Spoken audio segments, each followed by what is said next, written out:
தளபதி விஜயோட சம்பவம்னா இப்படி இருக்கணும். என்ன விஷயம் சொல்றேன், ஃபாலோ பண்ணிக்கோங்க. கிட்டத்தட்ட 60 வருஷத்துக்கு மேல 1952ல ராஜாஜி தலைமையில கூட்டணி ஆட்சி நடந்துச்சு. அதாவது ஆட்சியிலையும் பங்கு, அதிகாரத்திலையும் பங்கு அப்படின்ற மாதிரி இருந்துச்சு. அதுக்கப்புறம் கிட்டத்தட்ட 60 வருஷம் ஆகி இன்னைக்கு வரைக்குமே கூட்டணியில் இருந்த யாருக்குமே அதிகாரத்திலையும் பங்கு கொடுக்கல, ஆட்சியிலையும் பங்கு கொடுக்கல. ஆனா இன்னைக்கு மாண்புமிகு தமிழக முதலமைச்சர் தளபதி விஜய் அவர்களோட ஆட்சியில இத்தனை வருஷமா முஸ்லீம் லீக் அப்படின்ற ஒரு கட்சிக்கு அமைச்சரவையில பங்கு கொடுத்ததே கிடையாது. ஆனா இன்னைக்கு இப்படி ஒரு மாற்றத்தை கொடுத்திருக்காரு. அந்த வீடியோவை பாருங்களேன்.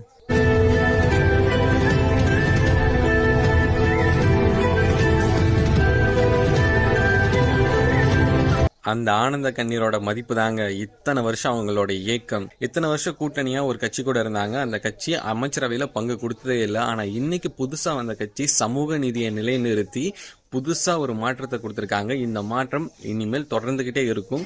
இவர் ஆட்சியில் இருந்தாலும் சரி இல்லைனாலும் சரி, இவர் போட்ட விதை கண்டிப்பா தாக்கத்தை கொடுத்துக்கிட்டே இருக்கும். அதை விடுங்க, இது வரைக்கும் ஆட்சி செஞ்சவங்க கூட்டணியில சேர்த்துக்கிறீங்க, ஏன் அதிகாரத்துல பங்கு கொடுக்க மாட்டீங்கன்னு கேட்டதுக்கு என்ன சொன்னாங்கன்னா, ஆட்சியில் பங்குன்றத பத்தி அது தமிழ்நாட்டுக்கு ஒத்து வராது அப்படிங்கிறது எங்களுக்கு தெரியும், அவங்களுக்கு தெரியும். சில பேர் கிளப்பி ஒரு பிரச்சனை, கூட்டணியில ஏதாவது முறிவு ஏற்படுத்துமா ஒரு திட்டமிட்ட சதி செய்யறாங்க. அது வேற ஒண்ணும் இல்ல. ஆனா இப்ப நடத்தி காமிச்சிருக்காங்களே, இதுக்கு மேல என்ன பண்ண போறாங்கன்னு தெரியல. ஐயோ, மாற்றம் யார் கொண்டு வந்தாலும் நல்லதுதான். அது தமிழக முதலமைச்சர் தளபதி விஜய் அவர்களால வந்திருக்குது.